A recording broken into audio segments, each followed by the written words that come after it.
Hello, everybody, and welcome to yet another live developer Q&A here at the Blizzard offices. My name is Josh Allen, aka Community Manager Lore, joined here today once again by none other than Assistant Game Director Ion Hazzikostas. How's it going, man? How you feeling? It's been great.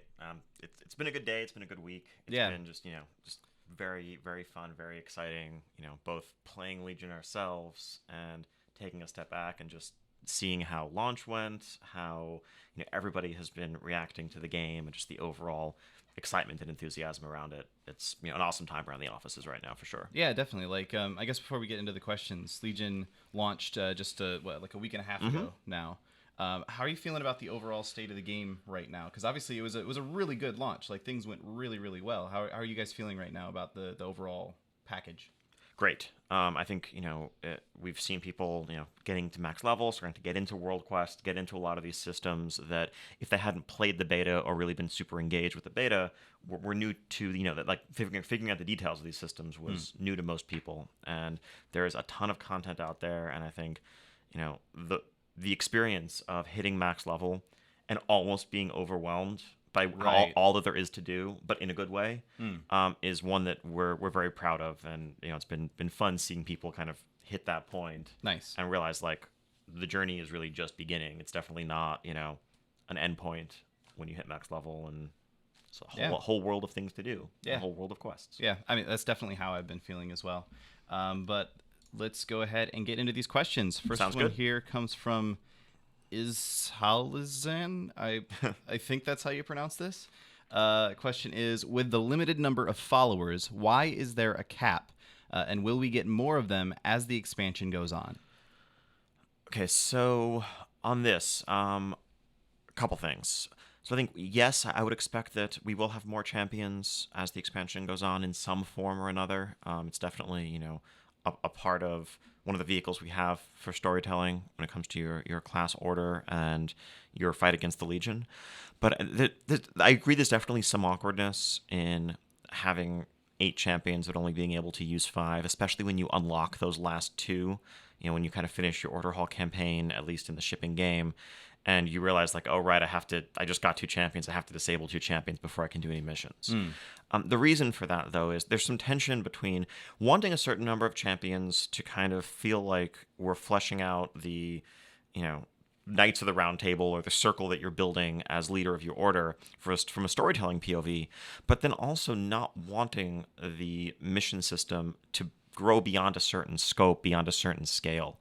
And I think, if we let you use all 8 of your followers, for example, then either you'd be able to trivially run all of the missions that are presented to you every day, which is kind of odd. There isn't really much choice or decision making there.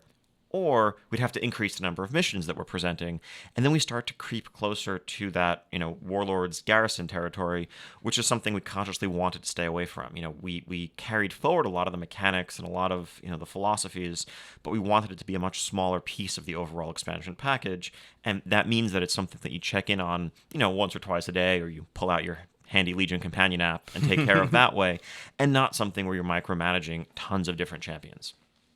Nice. Yeah, it's. I also kind of agree. It feels a little bit weird right now. Yeah. But especially like as time goes on, I think it's going to start to make a lot more sense. Cool. Let's move on to the next question. This one comes from Wave Crash. This was definitely a popular question.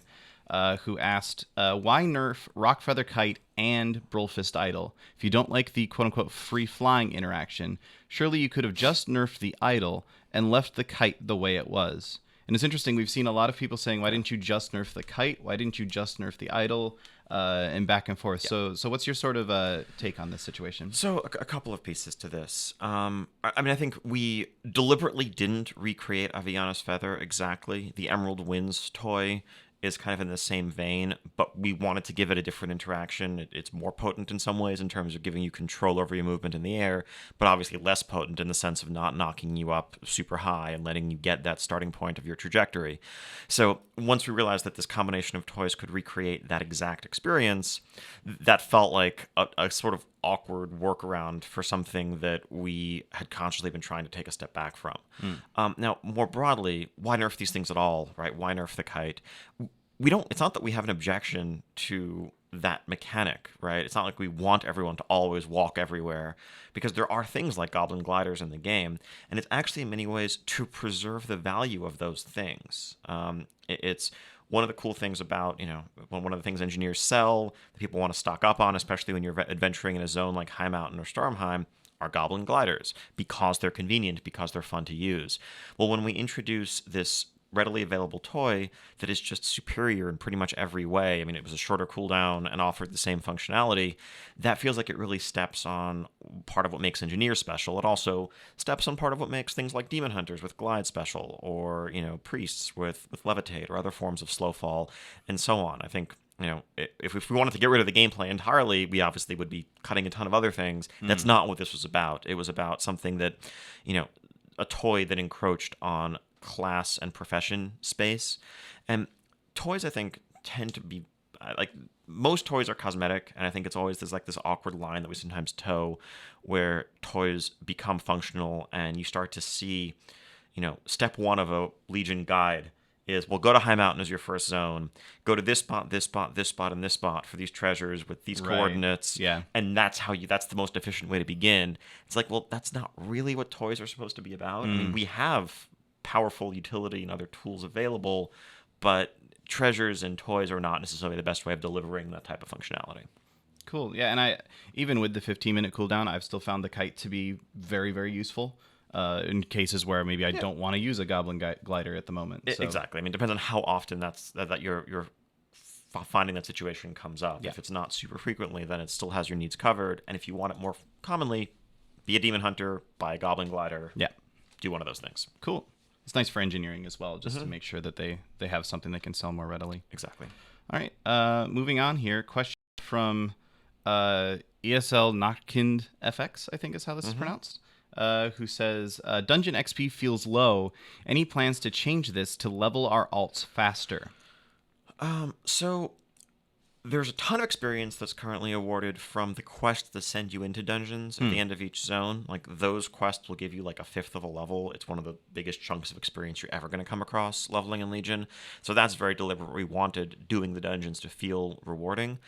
At the same time, we did consciously take a little step back from grinding dungeons being, an efficient way to level, just because it's actually a little bit of a trap. Like, if you were to just chain run dungeons all the way to 110, well, you would need to go back and do chunks of the zones for little reward to unlock world quests or, other core pieces of the game. Now, in terms of, pace of leveling and alts and all that, that's something, as with any expansion, we're going to keep an eye on over the course of the expansion and tweak as needed. But so far, I think we're pretty happy with the amount of time it's taken to get to max level, the percentage of the total available content that's been out there that you have to do. If you're being super thorough, you may hit 110 without even finishing 3 of the 4 zones. If you're kind of skipping around more and just hitting up the main storylines, you might do all 4. Depends on how many dungeons you do, depends on whether you do some PvP. There's a lot of different ways to get there. Okay, cool. Yeah, there's definitely been cases in the past where, like, I've leveled an alt through doing nothing but dungeons, and then I got to max and I'm like, oh crap, that I have a bunch of other stuff that I need to do. And with the world quest unlock, I can see why that would be an issue. All right, let's move on. Question here from Loctino. I did take a look at the Twitch chat before we started, and I feel like a lot of people are wondering this right now. The question is, Warlocks? Question mark? They're a class. I mean, I'm not sure this is the only question that they had. I don't know if you can just put a question mark at the end of a word and that automatically makes it a question. No, okay, so yes, understood. There are some warlocks who are not super happy right now. A few things to sort of discuss in addressing some of the broader concerns we've seen raised. One really valid point and a good point that I've seen come up multiple times is the amount of ramp that a lot of different warlocks feel like they have across the different specs, especially, when your experience is you're in the outdoor world or you're in PvP, you often feel like it takes you so long to get to your full potential that is very limiting, and by the time you reach that potential, the thing you needed for is over.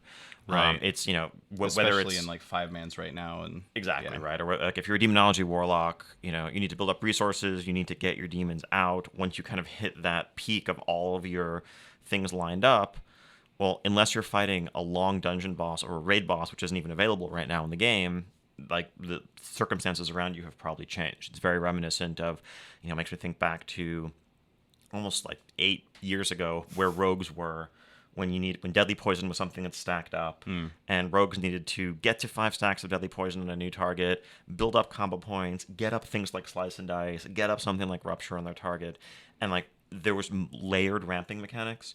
So something we've been discussing in the short term that we think we can do to address some of these issues.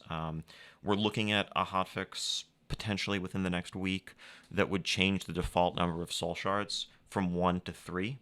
So that just walking around in the outdoor world, instead of refilling to 1, you'd be able to start pretty much every fight with 3 soul shards, which lets you kind of jump right into the action much more on a wider array of encounter lengths. Okay. There's the bigger issues and questions with something like demonology, where we'd love to try to get to some of that like Diablo 2 Necromancer vibe, where if you could build up, an army of imps or an army of pets and carry that through multiple packs in the outdoor world or multiple pulls in the outdoor world, right? Rather than having it be such a narrow window Right. where you need to use empowerment before you lose it. That could create a feel where it's like, okay, maybe as you go into a world quest area, for example, you're kind of building up your army over the first couple of things you're fighting, but then you can make up for it by really plowing through the next few things, which doesn't really feel like it's possible now. So I mean, that's one thing we've definitely heard that was a valid concern.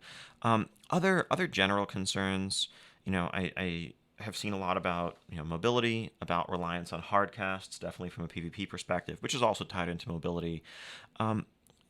Some of that I think we're not likely to change, and that's a reflection of our philosophy when it comes to classes in Legion. We would much rather double down on strengths than try to shore up weaknesses. And because when you try to shore up weaknesses, it's an easy thing to do, right? Coming up with an ability or changing things to give warlocks more mobility or more instance, more things they can do on the move.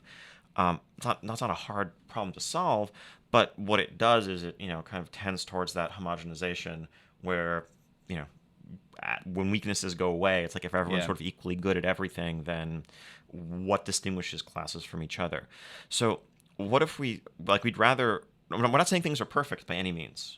It's more that, let's say that warlocks are less mobile and they are more tanky rather than evasive, right? Whereas in theory, the mage is hard to pin down.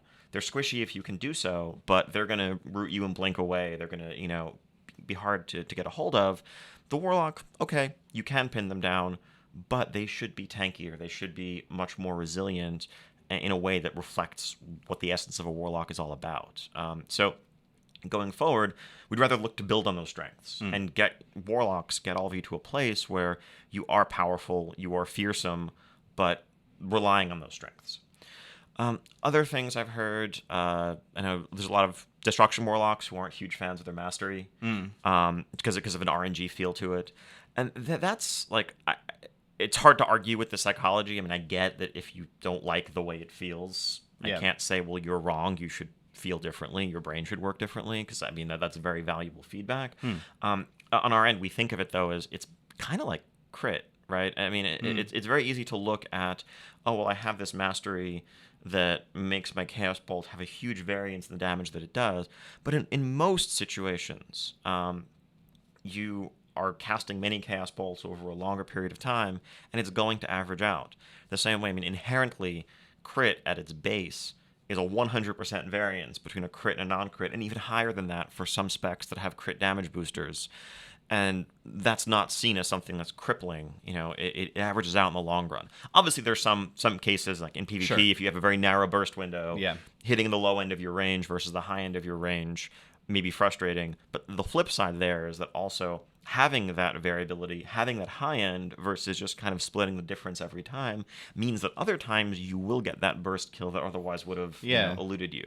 Yeah, and I think in PvP, I think there's a lot of interesting gameplay in the sort of element of, oh crap, that was a huge Chaos Bolt.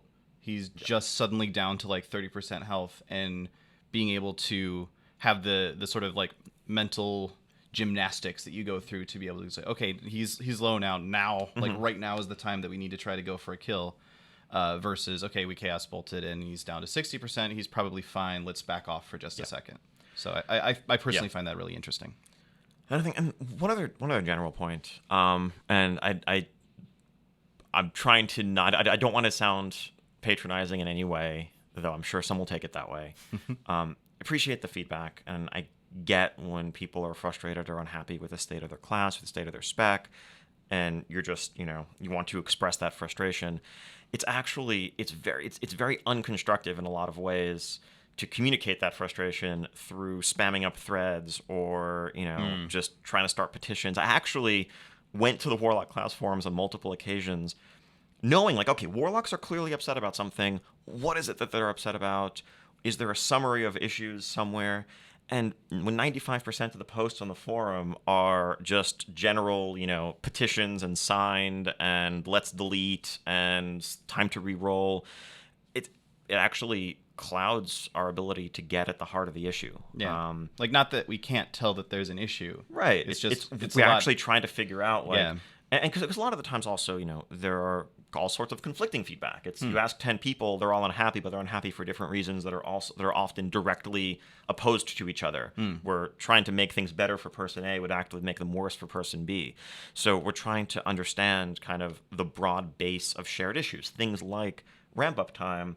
It's like, yeah, we take a step back and look at that and can quickly realize that's a really valid concern. They're right. Let's see what we can do about it. That's effective advocacy, right? I would love to get linked more substantive, well-written, well-supported posts that feel like they command a majority of the community's respect and fewer hashtags. Like a hashtag of fix whatever. That okay. Like, I'm not sure what we're supposed to do with that. We'd like to, but it's not giving us anything to act upon. Yeah. And often obfuscates the issue. Yeah. Yeah, and obviously we play the game as well, but our experiences aren't always the same as everybody else's experiences because everybody's experiences are different. So yeah, no, I think that's, and it's not, this isn't the first time stuff like this has happened either. No, so of course not. Don't want to be sounding like we're picking on the Warlocks too much here, but yeah, just something to keep in mind for feedback for the future. Like one post that clearly lays out all of the different pain points is so much more useful for our purposes in actually helping you guys out and getting things fixed. Yeah, and we're going to read more than the one post. It also sparks discussion. Yeah. Because clearly, as I said, like when someone tries to summarize their concerns, other members of the community are naturally going to disagree with some of those things, and that's fine. It leads to healthy discussion that we can actually dig into. Yeah. That's all we're looking for, really. Cool. So moving on, we have another balance related question here. It comes from Dumont, I believe, whose question is: Mythics seem to favor cleave specs like Demon Hunter and Windwalker. Any plans to boost the underperforming caster cleavers? So I guess this kind of ties into Warlocks a little bit too, because like Affliction is obviously well known as a sort of caster cleave, even Destruction to some extent. But like Shadow Priest as well, Balanced Druid. How do we feel about them? Sure. I mean, multi-dotting is something that, there's room for a lot of strength in a lot of situations. Clumped up groups of mobs that you're often engaging on the move quickly with little ramp up time obviously aren't necessarily ideal multi-dot situations, but when we get into various dungeon encounters or certainly raid encounters to follow where you have multiple things that are split up, all of a sudden the melee cleave can't cleave at all, and some of those ranged multi-dot specs are going to excel. So I mean, we're seeing melee doing well in dungeons right now, and I think given the importance of dungeons in Legion, that's not a bad thing at all. I think historically there's often been this melee stigma and this sense that for PvE in particular, really, you should just bring groups of all range casters because they're just easier, they're more versatile, you can handle more things, you can, be less threatened by some mechanics that are PvAOEs and what have you. And I mean, range still have all of those strengths in terms of quick target switching, not, having to be in the thick of things in terms of short range threats and so forth. So it doesn't necessarily bother us that melee have this niche and melee have this strength. That said, I mean, balance in general is something that as, people are increasingly hitting max level, things are starting to even out. We're seeing more people with comparable artifacts, comparable gear. We have a broader data set to draw upon to make some tweaks where they're needed. Nice. Yeah, and I believe this next question actually kind of hits on that a little bit. In fact, it does.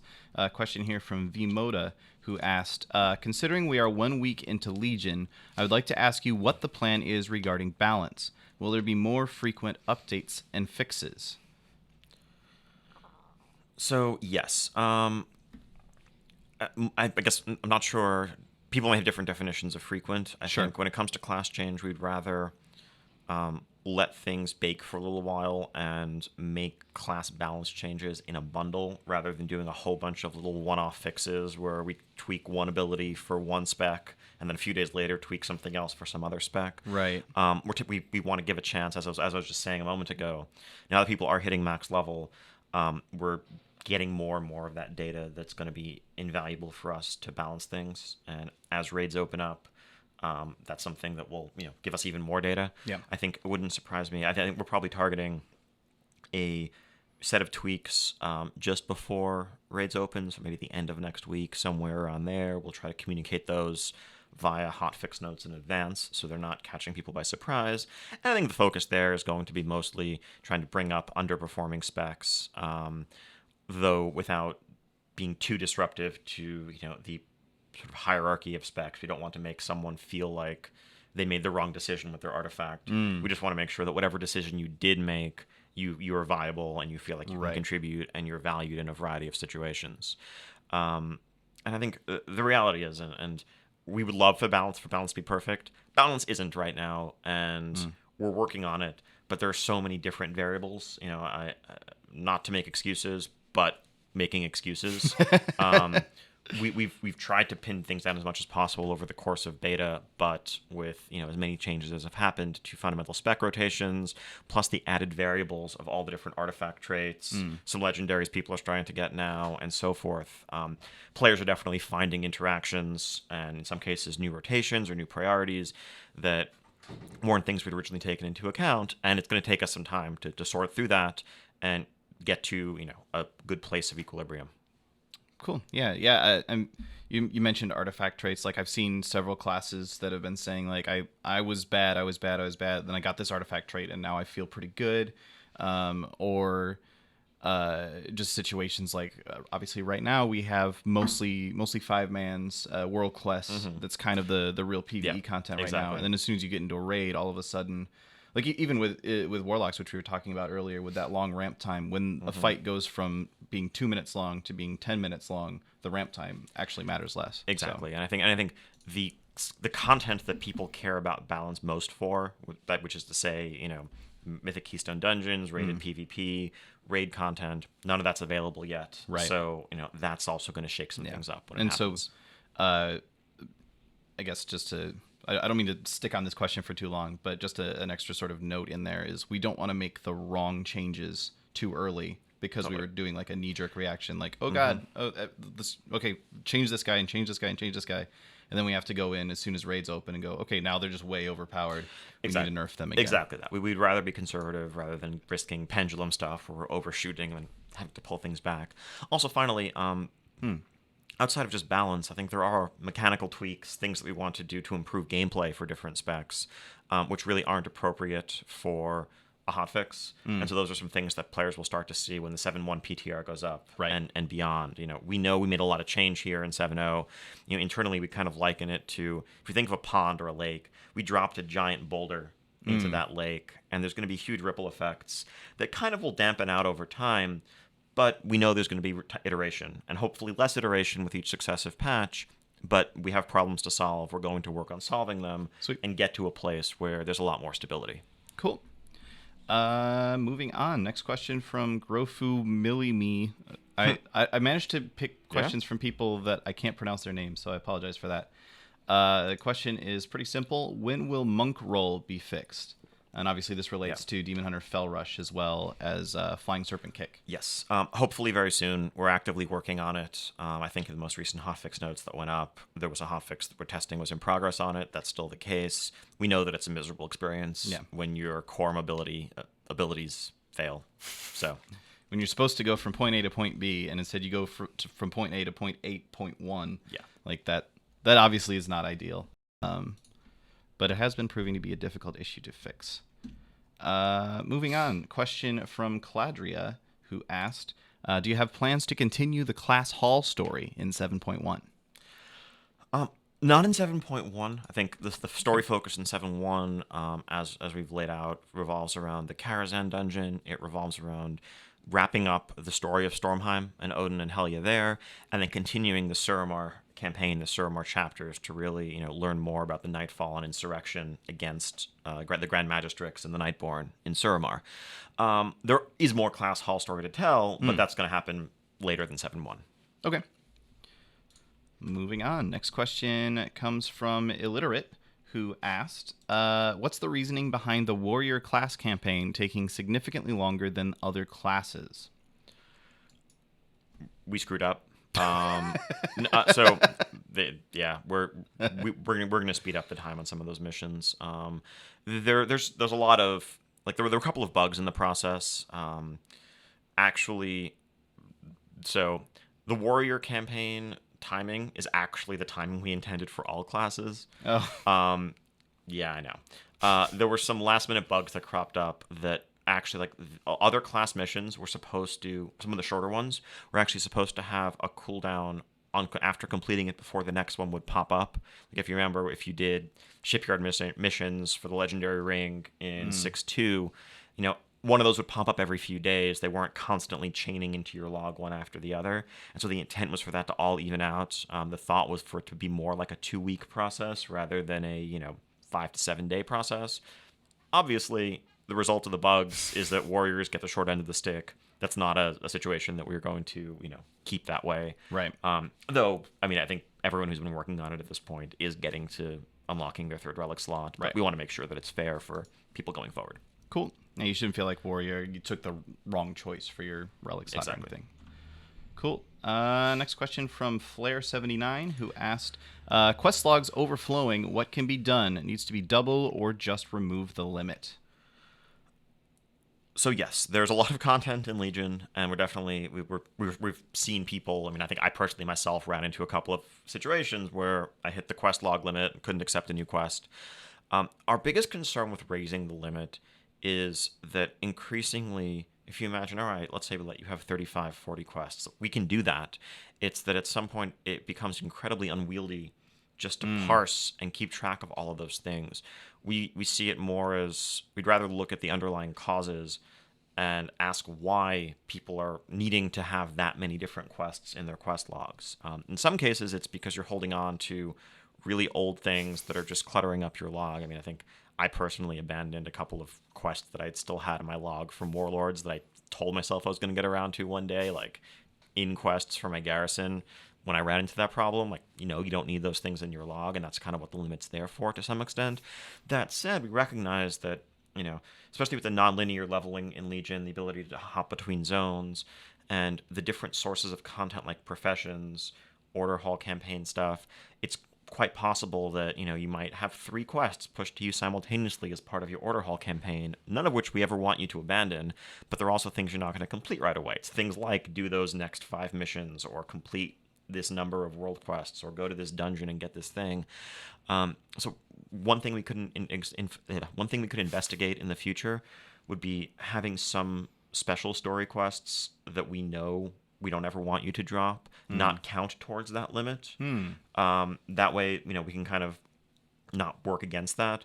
But we've at max level, world quests as opposed to the daily quests that we had in the past don't show up in your log at all. Right. So I think there's definitely a hump that once you get over, it stops being a problem.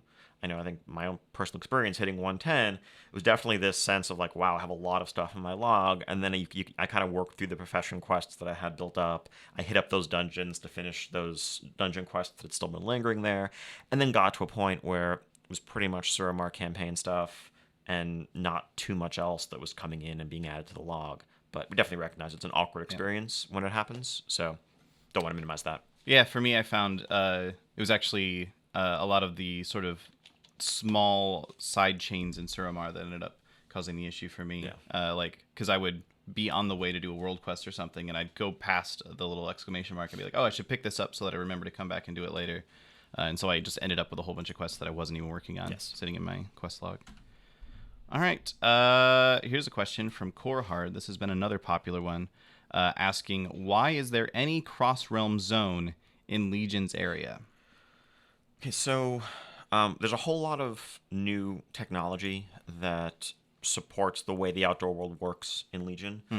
Some of this is what was really integral to ensuring a smooth launch experience.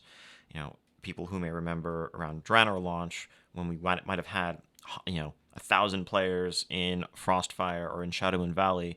That's a terrible experience, both from a performance perspective, but also just from a gameplay perspective, because no matter how quick we make the respawn, right, a single quest area can't support 50 or 60 people all competing over the same sets of things. And so, we have the ability to we can break zones up and have multiple copies of a given zone running on a given server to get the population to roughly where we want it. But that also works both ways. When we talk about the optimal population for a zone, I think we don't want it to be too high, but we also don't want it to be too low. So I think whereas in the past we had drawn this line and said current content is only people from your own server by default unless they've manually joined groups, and we only use CRZ for older content. In Legion, both splitting up and merging are just a universal attribute of the entire world, and the value of that is a certain critical mass of population, both to make the world feel alive, but also so that when you're out world questing, particularly with the new shared tapping rules and whatever else, you actually want to run into other players a lot of the time. You want to get the sense that when you go to a world quest area or you're going to a major, quest boss or a rare spawn that you've come across, there are people around who can help you out, and you'll have those experiences throughout the expansion's lifespan rather than just early on when everyone is leveling simultaneously and hitting the same bottlenecks and zones, and then later on things feel much more dead. Obviously, I know there's some negative experiences that people have on PvP servers where they're on PvP servers, but they've been accustomed to not ever having to PvP on their PvP servers because they're 95% Horde or 95% Alliance, and now suddenly wait, there's these other server people of the opposite faction that are out there. I get how that may not feel like a positive interaction, but that in many ways is also restoring the sense of what PvP servers are supposed to be about. Yeah. And that is faction conflict. So understood, but intended. And I do know that with regard to the PvP situation, the world PvP situation, I do know that we're looking into some of the bodyguard abilities that are... Yes. There's one that's a 20-second channeled stun or something, and that we tend to say everything goes in world PvP. Almost everything goes in world PvP. Exactly. Those are all oversights, and there's a hotfix in the works, I think, to make those obey more standard PvP rules, which includes PvP durations, but also being able to trinket out of them and use standard mechanic breaks to counter them. Yeah, and I think a lot of the negative experiences people are having with those right now is because there's some paladin with the Dreadlord looking dude who stuns them for 15 seconds, and the paladin's just lol, just beating the crap out of them the entire time. Exactly. So, not intended, not fun. All right. Moving on, question from Tweakin, I think is how this is pronounced, who asked, what was the reason behind gating the Suramar quests and story behind a rep grind when none of the other zones required any such thing to get the full experience and story? So I guess... I don't know that I would agree that it's a rep grind, though I know that for some people, if there's a reputation bar that you have to fulfill, it's automatically a grind. Right. I think it's very different from some reputations in the past where you just had to kill mobs in a field to get it, or you were doing 10 daily quests a day to get your Klaxi rep up or whatever, for specific rewards that were power items that were gated behind that. Here, I think the biggest differences are, first off, it's an endgame max level zone, which we've never quite done before. The stories of the other zones were meant to be experienced sort of in one go as you're leveling through them, whereas as we know that at max level, there is a ton to do. There are a bunch of different objectives to pursue. You're doing profession stuff, you're getting into PvP, you're running dungeons, you're doing world quests, and Suramar and the campaign of Suramar, something that we wanted to sort of pace out so that it can compete more cleanly, I guess, with those other things, and you're kind of cycling back and forth between doing Suramar and doing other types of content.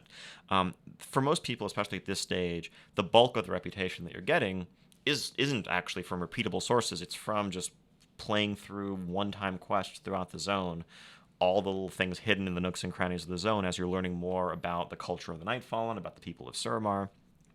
Then, of course, it's going to be supplemented with world quests, with your emissaries, with the Withered training scenario. Yeah. And you'll be unlocking more world quests and more content along the way that will in turn give you more rep. So I think we just wanted to tell an epic story that has a lot of heft to it that will span a significant amount of time, and Reputation serves as a pretty good way of pacing that out, and also lets players learn about and get a feel for the nature of this society as they're unlocking the story as kind of a storytelling aid. Cool. Yeah, and like you say, a lot of it does just kind of come somewhat naturally. Like it's something that you can look at and say, oh, this is obviously a grind. I need to go, because there are a few mobs that do give you rep if you kill them, if I remember correctly.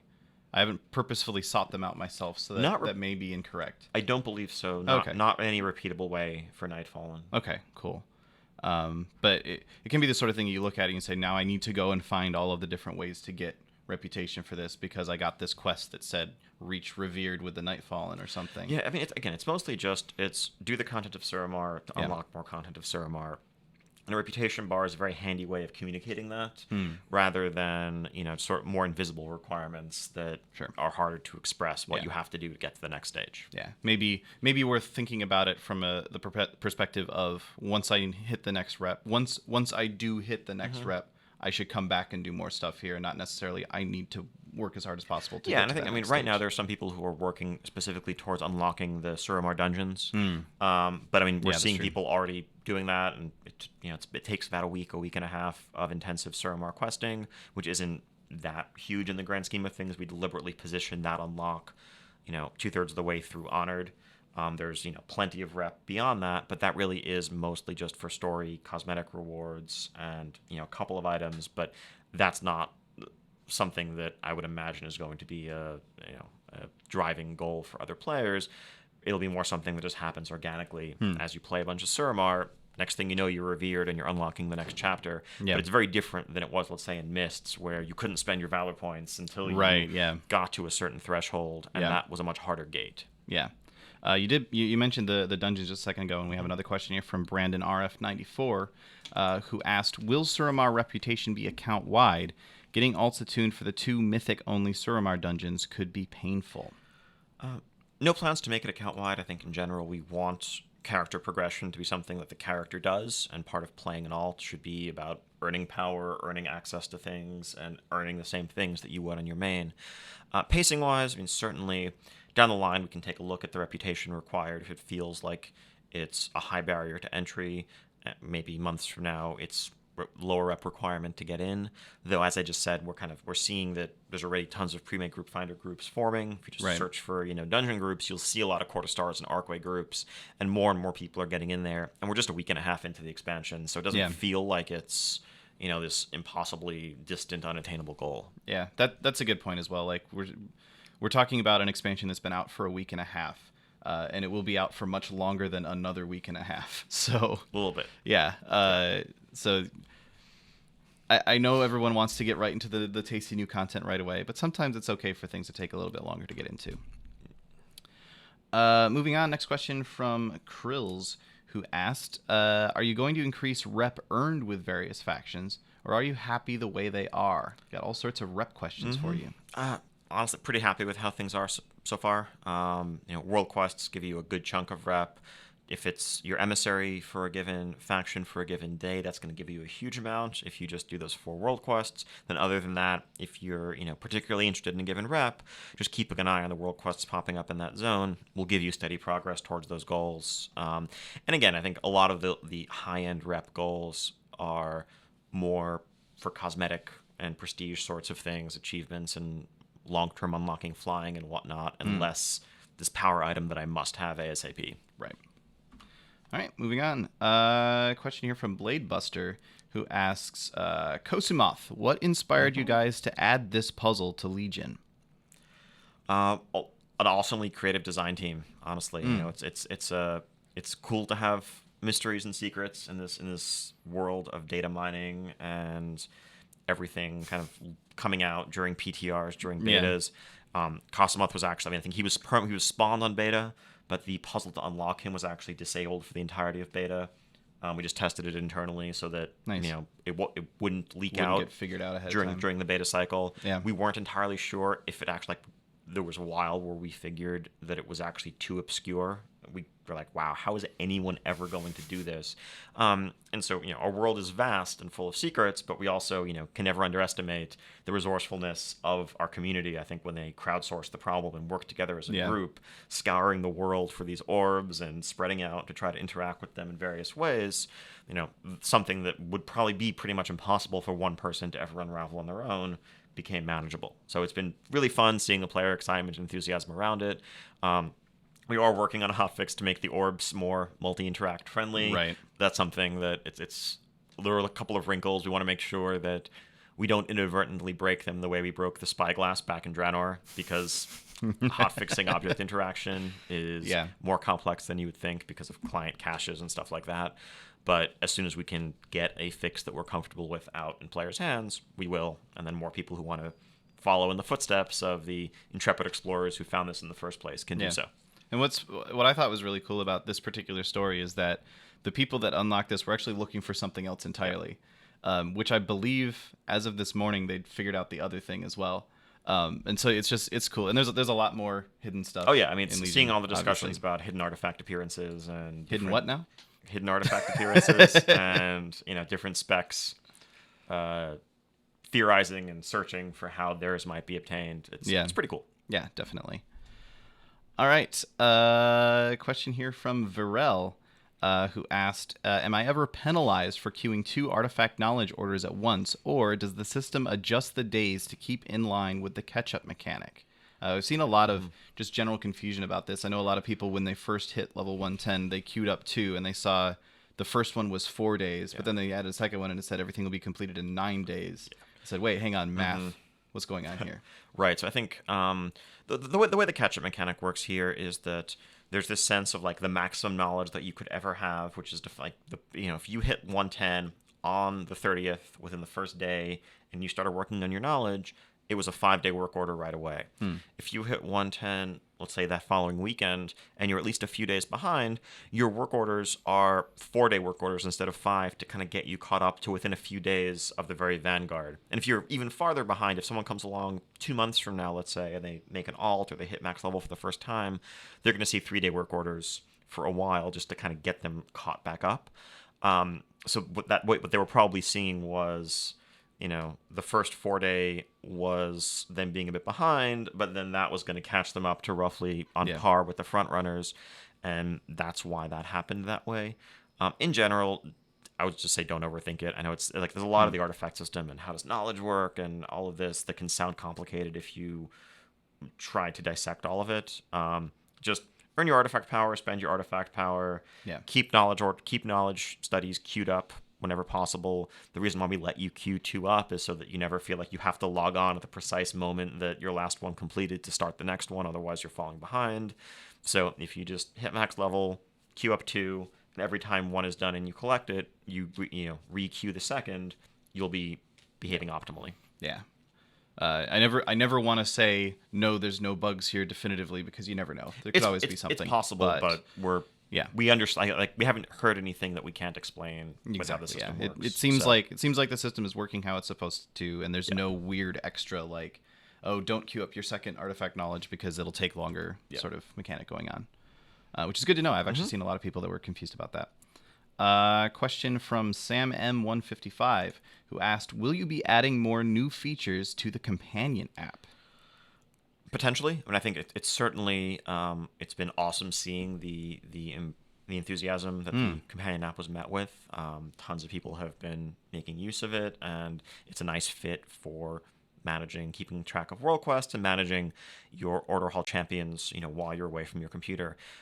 If there are features that make sense, that's something we'd love to continue doing, and I think it's going to be a case-by-case basis. I think in the short term, I know there's definitely some awkwardness having a separate armory app from the Legion companion app, so I could see us taking steps to integrate those, but everything is going to involve work and a timeline associated with it. Yeah, and I know I was talking with a couple of the guys that were working on the app, and feel free to correct me if I'm wrong, because you're assistant game director, I'm a community manager, but I know that they were talking about some certain things like artifact knowledge is one that people have asked about a lot. Yes. And we do want there to still be reasons for you to go to your order hall in the actual game. It's not meant to replace your order hall. It's just meant to be a good way for you to kind of keep up with some of that stuff while you're away. Yeah, exactly. I mean, I think it's if you're basically that philosophically. I don't know that there's necessarily a specific objection that we have to adding knowledge, for example. I think it's more that, the app ideally is something that we'd like to position as something that you're using when you're away from your PC. When you can't play WoW, you can keep tabs on what's going on and keep up with things. But if it's replacing an in-game interaction when you're actually sitting at your computer, if it feels like the right thing to do is to pull out your phone and log off, that starts to feel weird to us. But that said, where it makes sense and where it's not, infringing upon the core of World of Warcraft as a PC MMO, offering these conveniences, it seems just like win-win to us. Cool. All right. Next question comes from Jinjang or Yin Yang, depending on how you want to pronounce your J's. Question is, what's the future of artifact weapons after Nighthold? Will there be new traits, slots, or something like that added in the future? There will be something like that added in the future. No, I mean, we have some ideas. Our artifact power and artifact progression are something that we really want to span the entire expansion. We want there to never be a point where you don't care about artifact power. I mean, part of its value really is as this universal endgame reward that no matter what you're doing, whether you're doing raids, dungeons, outdoor content, PvP, you're getting some. And even if you had bad loot RNG, you didn't get the drop you wanted, you at least can say, okay, I got some artifact power, then I'm progressing towards a tangible goal.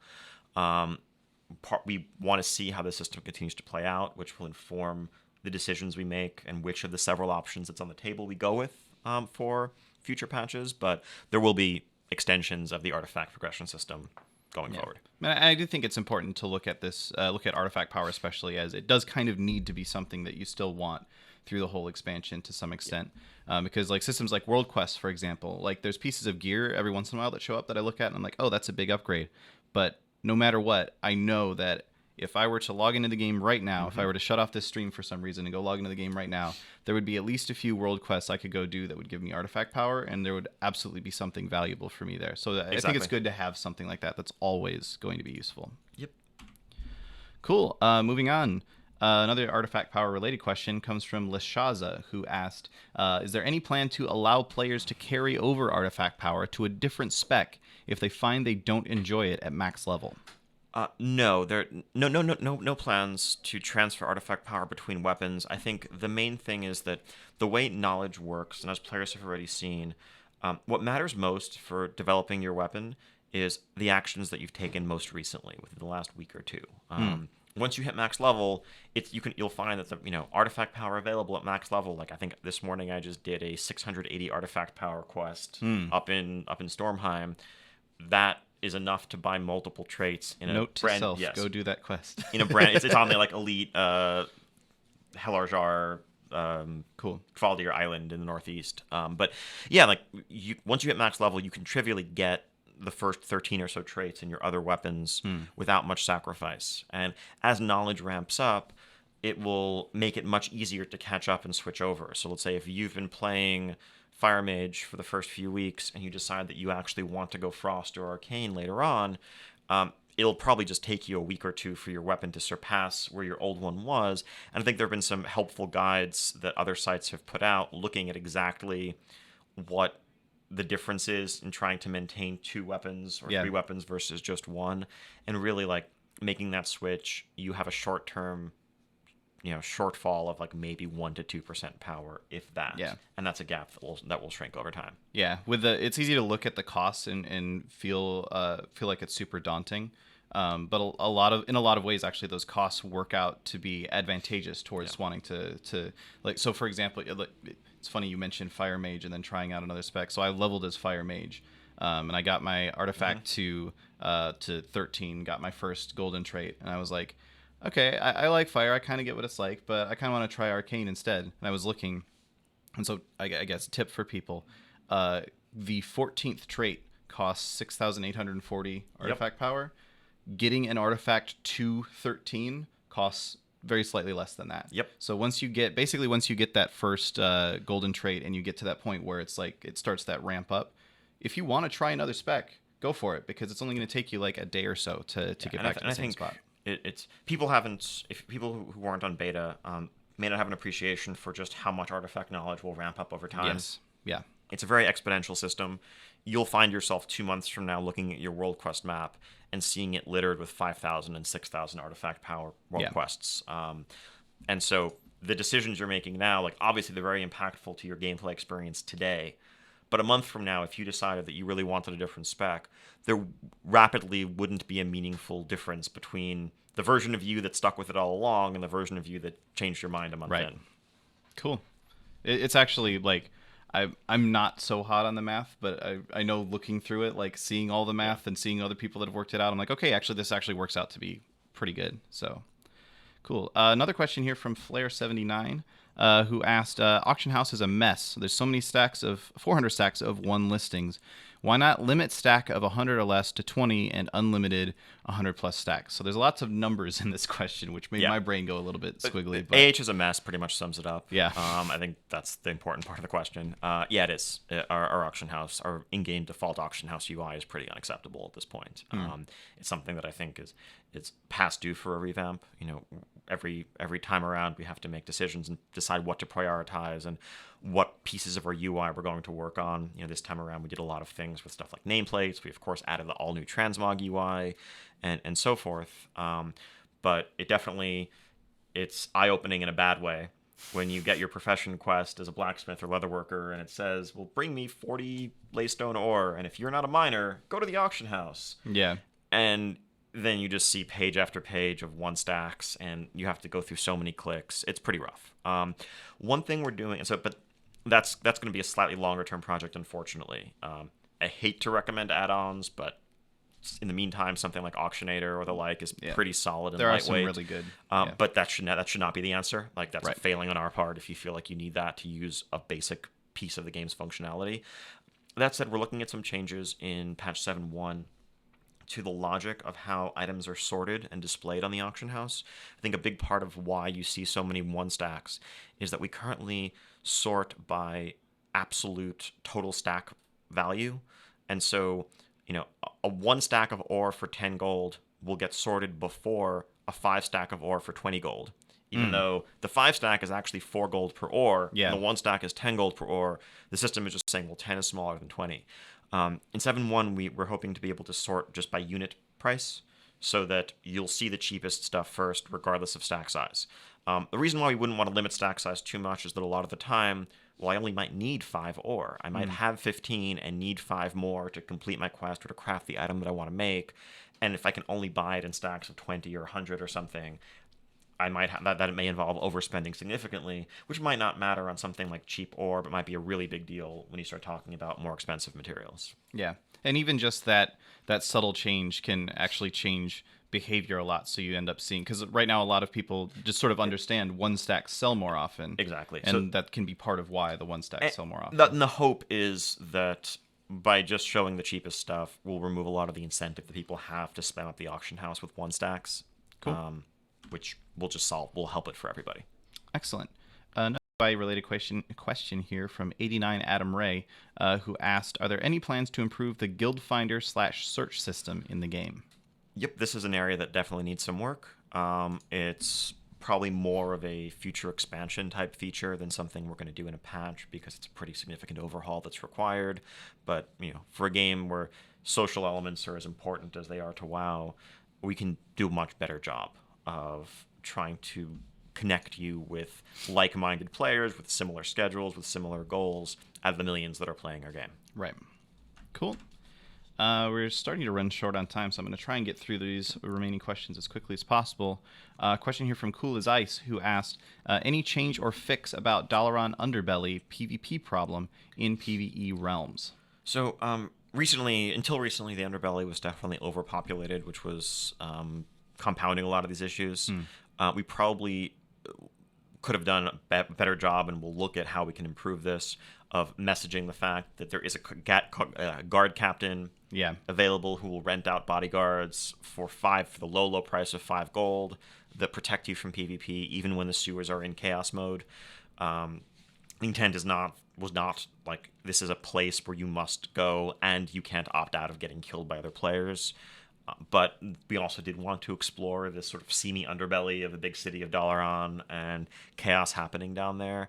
So, there are few things that will send players there who don't want to be there, but those things do exist. It's specific profession quests, things like that. The short-term answer for those people is, to buy a bodyguard, and it's on us to make it more apparent that that's how that functionality works. Yeah. And then once you're done with that, if you don't want stuff like the Rat Stallion, if you don't want the rewards that are down there, and you don't like the gameplay, then you should steer clear of the underbelly. Yeah. And it's worth noting as well, just you mentioned the bodyguards. We've gotten some reports about the bodyguards leaving early. We're looking into that. Not entirely sure what's causing that. So if you do have, if that does happen to you, it seems to be very uncommon. But if that does happen to you, details on what was going on at the time would be super helpful. Definitely. Question from Dranalath. Who asked, will the small amount of artifact power awarded in PvP be fixed so that it's equal to the collection rate of artifact power in PvE?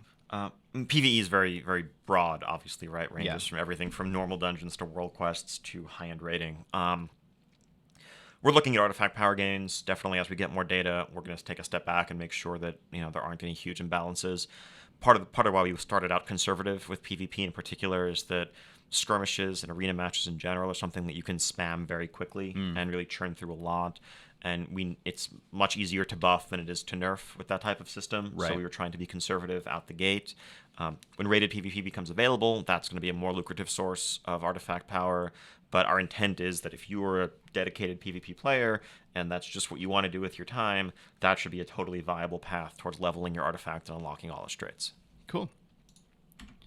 Next question here from Sturka, who asked, with the extended delay before we see a raid tier with actual tier gear, can we expect more tiers without sets involved? So obviously, Nighthold is unlocking at some point in the future. Yes. And that's the first tier with an actual tier set, because both Emerald Nightmare doesn't have an actual tier set, and obviously the 3-boss Trial of Valor raid doesn't have a tier set as well. So is that something we can expect to see more often? Potentially. I don't know about more often. I guess more often in the sense that we do a non-zero number of interesting little one-off raids that we haven't done as much recently. We recognize that sort of the big plot anchors of major zones, like spoilers, when we're eventually going to go to the Tomb of Sargeras at some point in this expansion, you're probably going to get some tier armor when you're raiding in the Tomb of Sargeras. Right. But if we make another smaller raid or something that's not as part of that huge structure, there doesn't necessarily need to be a tier set. It's not a one-size-fits-all approach. Cool. Next question here from Critigree, who asked, do you have any control over what world quests spawn, or does the system randomly select them? Yes. A bit of both, basically. I mean, we're not manually pushing buttons to turn on world quests. There's randomness, but there's a whole bunch of different buckets that we're picking from randomly to ensure reasonable distribution of world quest types, world quest locations across the world, different reward types. That's data controlled on our end, but there is a random process that's picking from those predefined buckets. Yeah, there's no designer sitting at their desk going, I'm going to make him do the squirrel nut quest again. All right. Question here from Blood Guzzler. This has also been a really popular one. I'm glad that we got to it. Who asked, are there any plans to apply the scaling technology found in Legion leveling to holiday content, such as quests and bosses, allowing a greater range of player participation? We've seen a lot asking about, are you going to apply it to earlier zones? What about holiday content? I think holiday content is a great fit for this sort of thing, very much like Demon Invasions. Like, they're designed to be kind of game-wide events. We haven't done it yet, but that's a great suggestion and something we're very likely to do. Awesome. Straight and to the point. Question here. This may have to be our last question. Comes from Stephen Guyan22, who asked, how do you plan to pace content rollout compared to previous expansions? Better. Is that the answer? Better. No. Okay. Yeah. I think we want to avoid feast or famine type stuff. We want to avoid front-loading too much content and having long droughts. I think we want to deliver a steady stream of content as part of an Epic Legion experience, as part of an Epic Legion story that is only just beginning. We have a lot more story to tell. We're really excited to tell it. We can't wait, for people to get there and see what we have to offer. We want to experiment with some more different types of patches. Patches that don't necessarily have to revolve around a giant raid zone or have something for everybody, but that are just, adding new systems, adding new features where it makes sense, updating existing ones, giving something new, something exciting, and a new way to interact with the world, and making the game feel alive throughout the lifespan of Legion. It's something we feel very strongly about, and we feel confident in our plan to pace the content out better than we have in the past. Cool. And it's something that we really are prioritizing. Yeah. And for real this time. Yeah. Honest. Well, yeah, we mean it. It's something that, even before I was at Blizzard, it's something that I've heard a lot in the past. But it's important to note that every time we've said that, and every time that we've not quite been able to deliver on it, we've learned important lessons about why. So this time around, we've accounted for a lot more in that. Cool. I think this is a cool question. If you want to take one more real quick. It's just a quick question, hopefully, from Horde Balloon, who asked, do world quests scale with item level, or will they just become trivially easy for greater rewards? He's obviously talking about his own item level and how strong his character gets. I mean, yeah, the once you're max level, the world isn't scaling with your gear. I think there's a couple of problems you run into if we try to do that. Both, I guess, different people between the person who's a fresh 110 and the person who's a raid geared 110 are still fighting the same mob in the same place. We could use some type of scaling, I guess, like we do for leveling up to normalize those things. But I think that would go too far in undermining the core sense of power progression that's part of an MMO. The stuff that was challenging for you in Suramar, those world quest bosses that you had a tough time with when you first hit 110 in greens, when you come back with Mythic Dungeon gear, we want you to kind of crush them a little bit. We're making sure the rewards stay relevant, but really the intent is that the content is something that you out-gear and out-power eventually. Now, that said, that's why we add new content. That's why we take you to new places. And just as you saw in Warlords, when we went to Tadon Jungle in 6.2, the baseline creature in Tadon Jungle was much tougher than the baseline creature in the rest of Draenor, because we knew that it was a place for people who had much higher item level coming in, and the rewards were structured accordingly. I think that's where that difficulty progression of the outdoor world is going to come from in Legion. Cool. All right. Well, I'm not going to take any more of your time. Thank you so much for coming here today and answering these questions. Thanks so much, everybody, for tuning in. We don't have a nailed down date for our next Q&A just yet, but we are in the planning stages for one. So there will be another Q&A in the near future, probably sometime in October will be the next Q&A that we do. Yeah, ideally, I'd love to do these regularly, right? It's a great chance to just kind of field questions on a wide array of topics and just get information out to the community. And they're always really fun to do. Absolutely. And if he wants to do them, then we'll do them. So, all Sounds right. good. Thanks for hanging out today. Thanks again, everybody, for tuning in, and we will see you next time. Take care.